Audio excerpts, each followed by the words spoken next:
if you can't step away from your business and it continue to function, you don't have a business. You have a high-paying job. Welcome to the Four Fires Podcast, where we talk about winning in all four of the essential areas of life.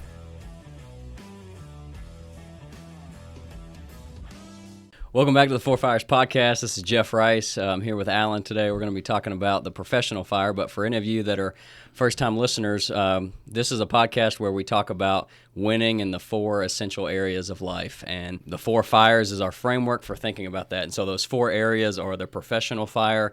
It's identifying our craft and how we convert that craft into cash. We have our people fire because life is about relationships, and that's about managing well our family and friends relationships and making sure that we're taking care of the people in our life. And then the physical fire is made up of our physical health, and what we can control in that area of life is what we eat and how often we exercise. And then the last fire is the purpose fire, and that's about answering the question, do you think that you have a soul?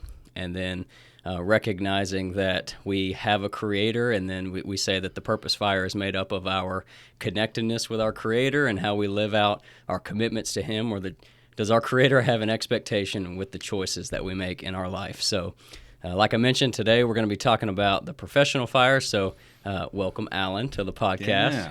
Yeah, always fun to get to do podcasts. Yeah, so today, Alan, I've heard you talk about this idea of the freedom model. So I'm curious, and the listeners are curious. They want to know, what is the freedom model? So I'll give you the floor. Yeah, so we have an opportunity in a lot of the executive coaching that we do to work with business owners and help them design their businesses in ways that don't wreck their lives. I mean, the Four Fires is really about not just winning in one of those areas, but how do we win at all four? And part of that means keeping everything in check, right? So that we don't let one of our fires be all-consuming or soak up too many of our logs at the detriment of the other. So part of how you win in your professional fire is by being very intentional in designing the kind of work that it requires from you and the kind of lifestyle that you get to live because of the professional environment that you've created. The freedom model is based on this idea of liberty. I very much care about this idea of individual freedoms. While this is a conversation about the professional fire, I think its roots are actually in the purpose fire. So what I mean by that is in our purpose fire, we're trying to unpack and understand, what does our Creator want from us? How does God look at us? What kind of world did He create for us? And how do we live well into that world? But from the very, very beginning, at the dawn of creation, when God created the world and created human beings, one of the things that He gave us was the freedom of choice. He did not create automatons who had to do what He said. He said, in my perception of perfection, when I'm designing the universe, these humans will have choice. So this idea of choice, the ability to make decisions, is foundational to, I think, part of who we are as spiritual beings. That same principle of choice flows over into our professional fire, and so we can design an environment in our professional fire where we have more freedom. More choices. More choices, yeah. And that's kind of the point of, like, are freedom and choices synonymous? And I might argue that they are. The idea of, I don't think freedom is a binary. I don't think it's I either have freedom or I don't have freedom. I think what we're actually doing is continually growing and expanding our freedom by giving ourselves more and more choices, right? So the person who only has one choice in their life, well, they have one choice. I guess that's better than somebody who has no choices. Mm-hmm. The person who has two choices is better off than the person who has one. And the person who has 1,000 choices, I would argue, is more free than the person who has one choice. there's also an argument that says the person who has $1 in their wallet, that $1 represents one choice you can make. And a person who has $1,000 in their wallet, that represents 1,000 choices that you can make. The more choices you have, the more free you are.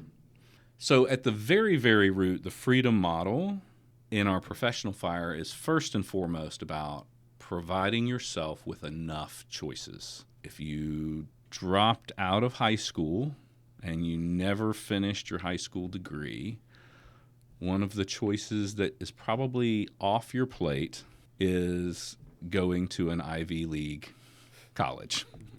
Like, that's probably not a choice that's still on your plate. So part of what we're trying to do in our professional fire is open as many doors as possible so that we have more and more choices. The more skill sets that I have, the more things I'm good at, the more opportunity I have.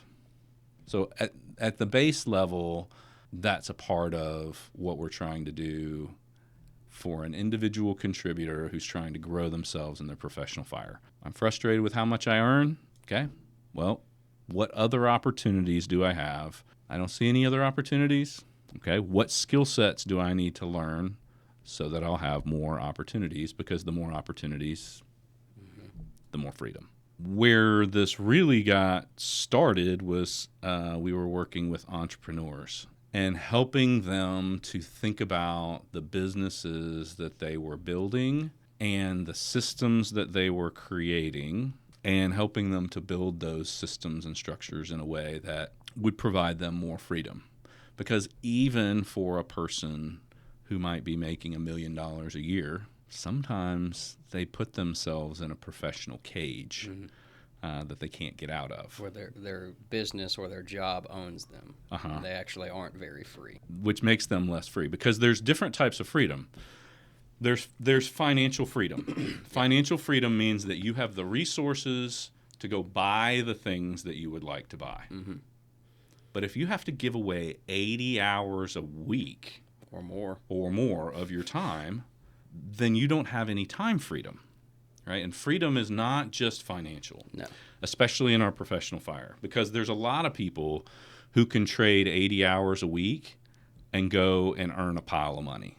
But that's not the win, right? Then all of your other fires are wrecked. So we have to be intentional in how we design this work that we're doing to generate income, such that it provides us the time freedom to spend time with our kids, to spend time with our wives, to work out, to pray, to journal, to take care of our other three fires.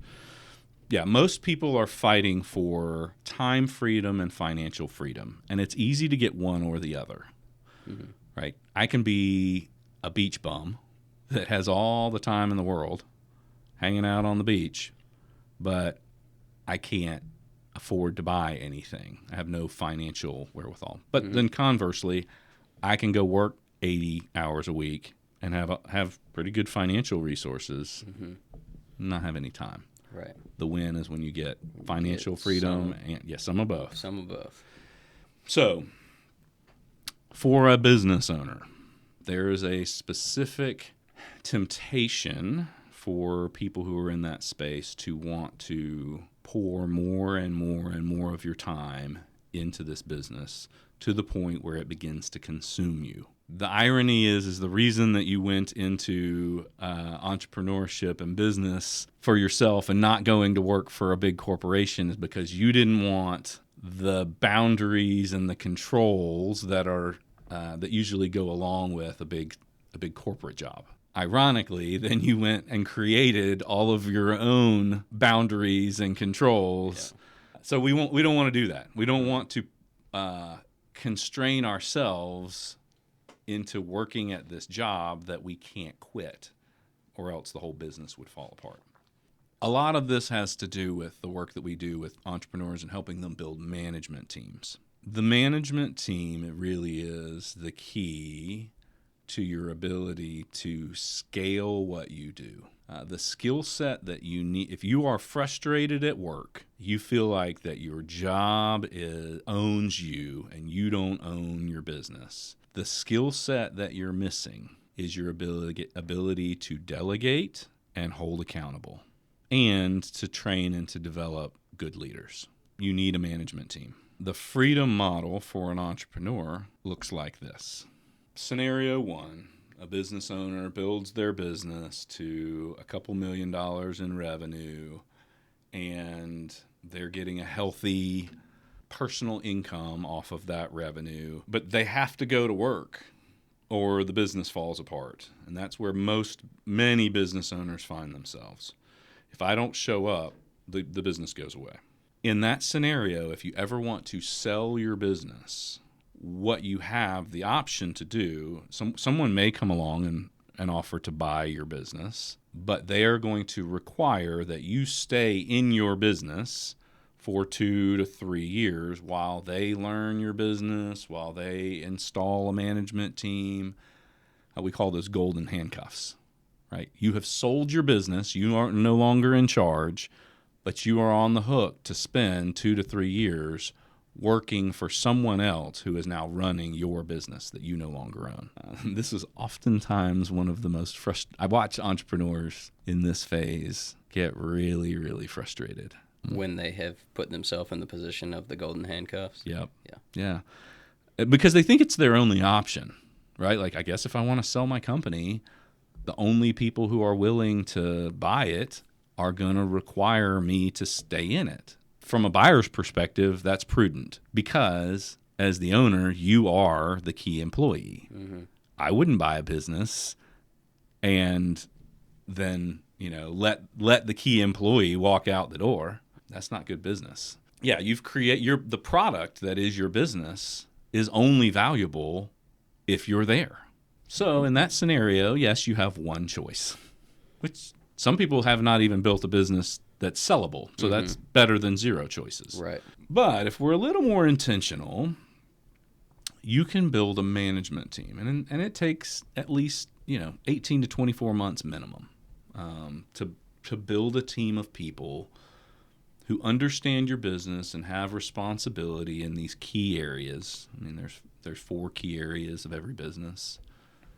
There's 5. I mean, there's a president, but then there's somebody who's in charge of sales and marketing, who is the primary person for notifying the marketplace that you have a product for sale.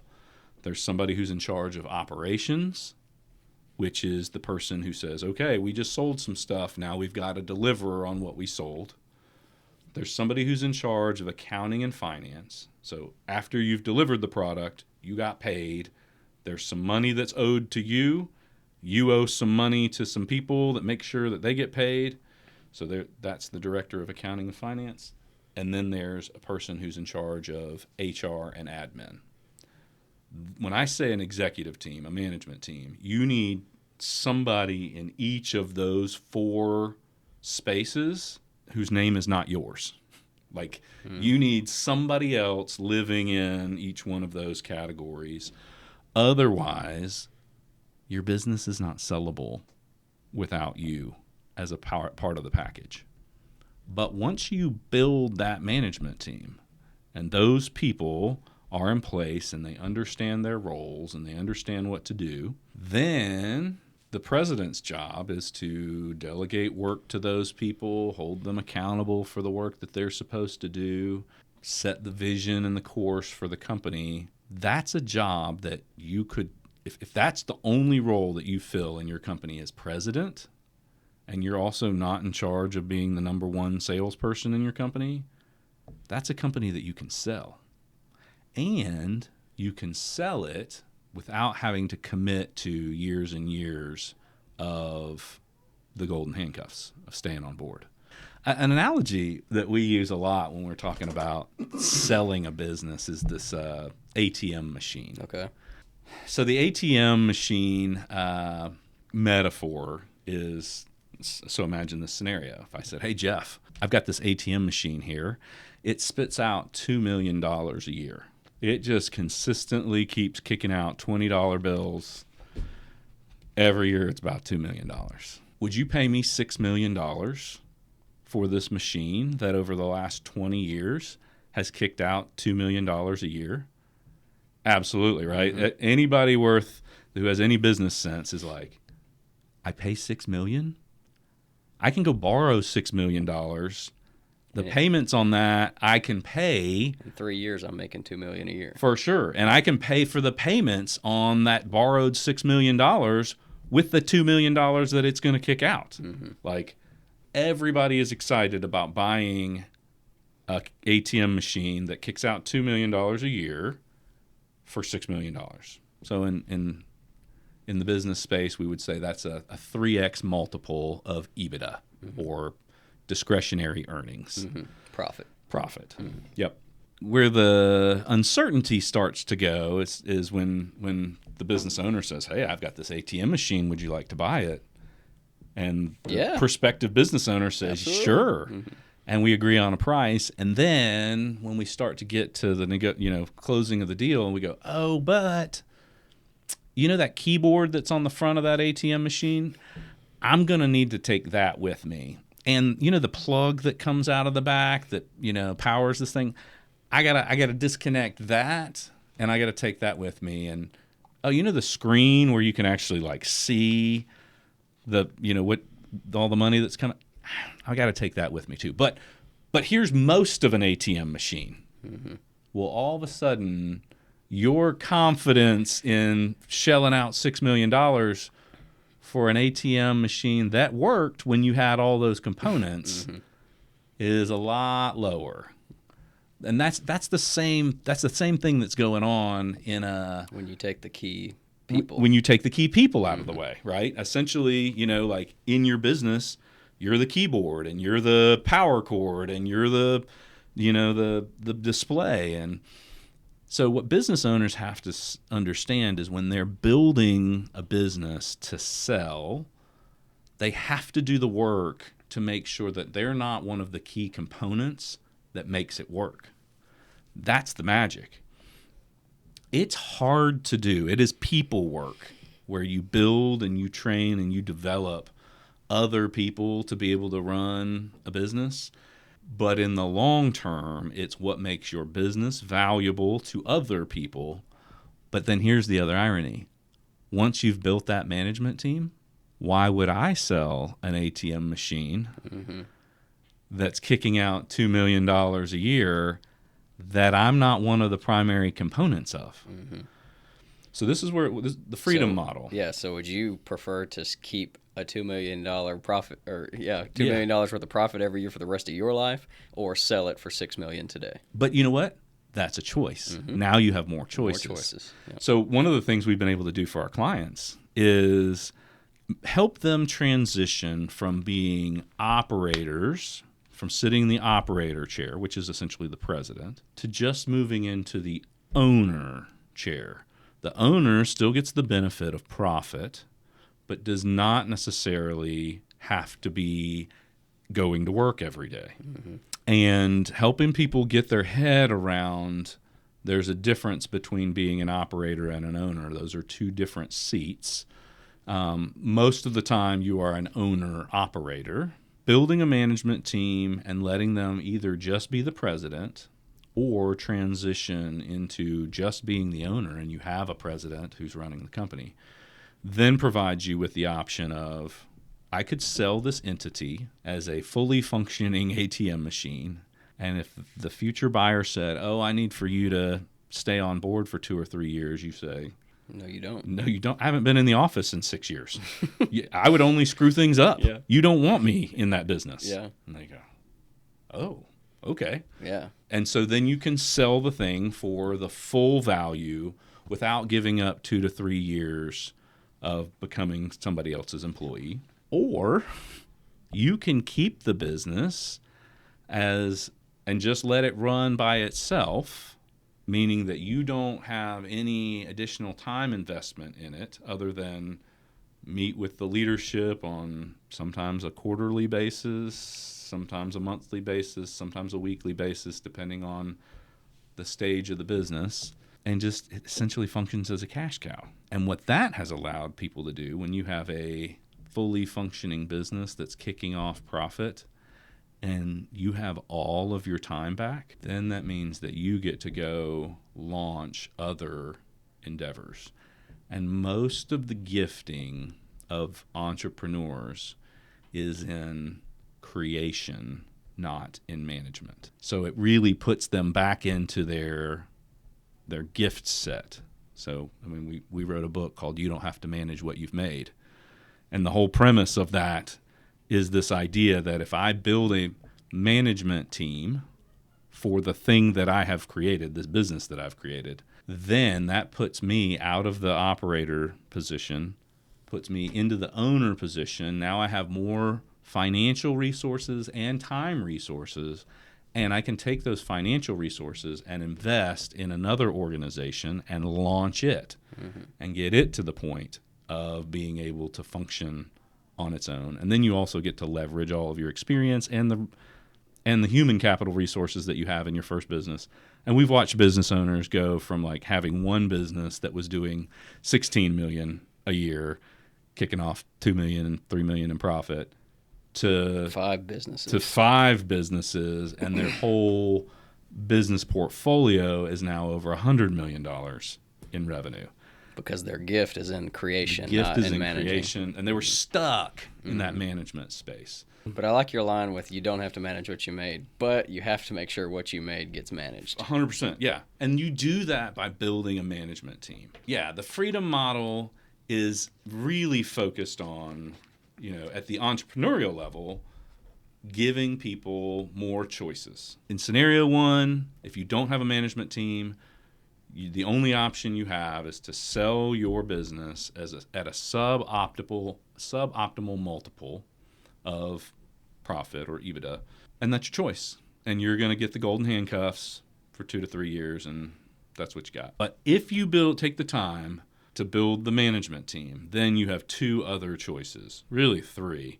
Other choice number 1 is you build it and sell it without the golden handcuffs for a higher multiple. Option 2, you keep it and continue to invest your personal energy into it because you love what you're doing and you've got a management team and they know what they're doing, and you're just going to add your gifts for vision and direction into it. But you could sell it at any time, or you can dial up or dial back your work commitment to it. It does not own you. You're just a additional contributing member.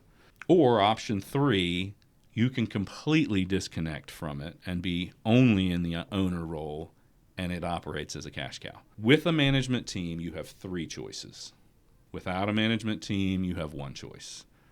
The freedom model is 3 choices are way better than 1 choice. The more choices you have, the more free you are.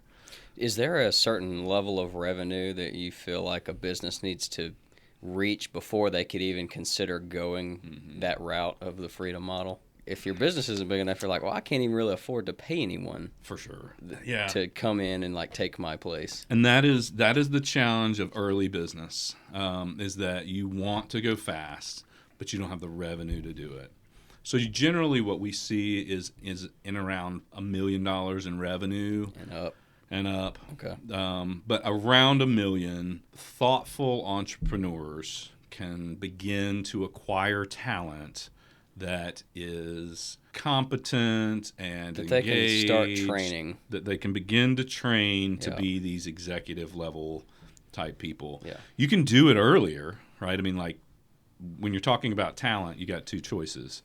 You can either build talent or you can buy talent. So, I mean, start on day 1 with your very first employee, training them and developing them and seeing what level can you get them to. I know several companies that the person who came in as the administrative assistant as the first employee is now at an executive level. I mean, one of our clients, the person who is now the president of a tens of millions of dollar company, was the executive assistant making $8.50 an hour, $10 an hour when they came in. But they grew in alignment with the growth of the business. They grew as a person professionally at the same speed that the business grew. And so they were the natural choice for the president role. Whenever I've had conversations with people about growing a business or just like general money topics, seems like people sometimes get like, oh, why? That's not fair that like the business owner gets to grow a business, and oh, why is he's not even working and he makes $1 million. But what you just pointed out was, if you go the freedom model route, the topic that I'm thinking of is we had another guy on the podcast, Justin, and he talked about king and queen building is kind of what he called it, where you're actually able to, as a business owner, if you grow your business and you go that route, you can provide an amazing level of professional success for other people when you step out, and they can grow your business. For sure. And so that's a really cool part. It's not about like the greedy business owner who just wants to like get out and not work and make money, but he's actually able to help all of these other people in his business make an income that maybe they would have never made if he wouldn't have stepped out of the president role. For sure. And the other thing is, I wouldn't wish the first 18 months of building a business on anyone. I mean, it is a slog. Like anybody, I mean, I just don't know a business owner who has said, oh man, yeah, I started this business and yep, everything was smooth sailing. Mm-hmm. Like there's always a story of a guy or a gal staying up late at night, working on doing things they don't want to do by themselves because there's no one else to do it. And it is that gift. These people are the Navy SEALs of business. They're willing, they just won't quit. But the danger is they just won't quit. They just won't quit. Yeah. Yes. And so so then that prevents them from building that management team. You have to shift out of, it's a different skill set to build a self-managing company. Than it is to build a company that is just going from the ground up, the one-man show, slugfest. You have to get to a point, say, yes, that was necessary, and now I have to pivot to another skill set, which is building my management team. Otherwise, if you can't step away from your business and it continue to function, you don't have a business, you have a high-paying job. What are you building? Are you building a high-paying job, or are you building a business? And the only way it qualifies as a business is if you could step away and it not fall apart, which means you need a management team. So on that note, how do you know if you can step away or not? Like, how do you figure out, if I stepped out, my business would keep going? Yeah, that's tricky because you've always been there. You are the consistent factor in your business. So one of the exercises that we have taken business owners through is that we create a plan. Usually it's 10, 12, 18 months. It starts off with, who do you have on your team who you think is high capacity? And do they have a clear understanding of the specific areas that they have autonomy and responsibility for? Right. So again, usually it's these 4 areas. Somebody's got to be in charge of sales and marketing. Somebody's got to be in charge of operations. Somebody's got to be in charge of accounting, finance, and somebody's got to be in charge of HR and admin. So once you identify who those people are, and they have very clear job descriptions, and they have demonstrated with some sense of regularity that they can perform those tasks, then what we begin to do, and we'll name it at the beginning of the process, is a date that, and sometimes this is named within the company, but most of the time it's not. Yeah, it's just for the owner to... The owner and the coach are usually sitting down saying, okay, look, February of next year, or spring break of next year, or summer vacation of next year, let's run an experiment. You're going to be gone for 2 weeks, for 3 weeks. What could you believe that you could be gone, how long you could be gone for, and have the business still function? And they usually get really nervous when I say, so a month? And they're like, whoa, no, not a month. Maybe it's that 2 week mark. Yeah. Could you? I mean, some people it's like, can I be gone for 2 weeks and the business not fall apart? Yeah. And them not be blowing up your phone. Right. So this is how we measure health, and we've done this a lot of different ways. We had one entrepreneur, we'd been working with him for a little bit. he and his wife figured out that they were pregnant, and I was like, okay, paternity leave. We're just going to tell everybody that you're going to be gone for a month for paternity leave. Yeah. And then, he was super nervous about that. And I said, look, here's the deal. We're coaching your management team. We will walk alongside them, and I will let you know if they are driving your business into the ground. So we put extra effort on coaching during that month when he was gone. But everything went so smoothly. He never came back. He never went back to his office after that. Now he just has quarterly meetings with his team or something Yeah, like and that. he does them off-site. He does not even go in the building anymore. We have another guy this summer. I just got off the phone with him last week, and this summer he's talking about spending 6 weeks in Europe with his kids. Wow. He was the guy who was consumed, working 80 hours a week, couldn't ever get away. Kids didn't know where he was. Like, he was just the absentee father. And now he's trying to convince his wife that they need to go spend 6 weeks in Europe. And she's like, that's a long time to be away from home. And he's like, let's go. We have the choice. We have the financial freedom and we have the time freedom. And we only have these young kids for a season. That's so cool. Let's go. It's a game changer when you build that management team. And again, it's people work. It's hard. It's messy. Humans are the hardest part of business. But it can be done if you are intentional about what you're building. So what's your final thought to share with a business owner out there that maybe wants to hear more? Or what would be their next step if they even wanted to talk to you? Yeah, obviously, this is the work that we do over on the lead side, is coaching and consulting business owners on how to design their businesses in a way that helps them live a 4-dimensional life, right? Because when you're well-resourced and when you have the time freedom, you get to be the kind of guy who can invest in their church.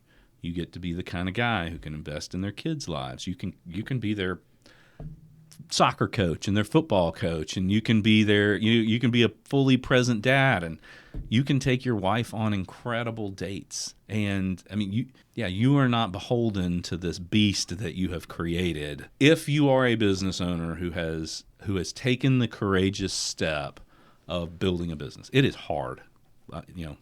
Honest to goodness, less than 4% of businesses that ever start reach over $1 million in revenue. Just the courage it would take to go start a business. But I hate seeing good men and women consumed by the thing that they created to give them freedom, to have that be the thing that sucks the freedom out of them. Create a new standard for what winning in your business life looks like. And that revenue number and even that profit number are not the ultimate metrics for success in business. If it is wrecking your life, there's a better way to do this. Get a third party, get somebody who can help you redesign your business in a way so that you get to live the lifestyle that you intended when you started the business. Yeah, for any business owner out there who wants to talk about this freedom model in a little more depth, you're welcome to visit leadadvisors.org. You can reach out to me personally or anybody on our team, and they'll walk you through what that process looks like. For those of you who are thinking about how do I start a business? How do I grow myself professionally? I'm currently not running a business, but want to think about what would that look like for me to grow myself professionally. We have a lot of resources here on the Four Fires Tribe that we encourage you to get connected with, network with people, dream big dreams, partner up with another Four Fires guy and say, hey, let's commit to start a business together. Do something on the side. Get creative about how do I get more financial and time freedom in your life so that you can live this 4-dimensional life that you want to build.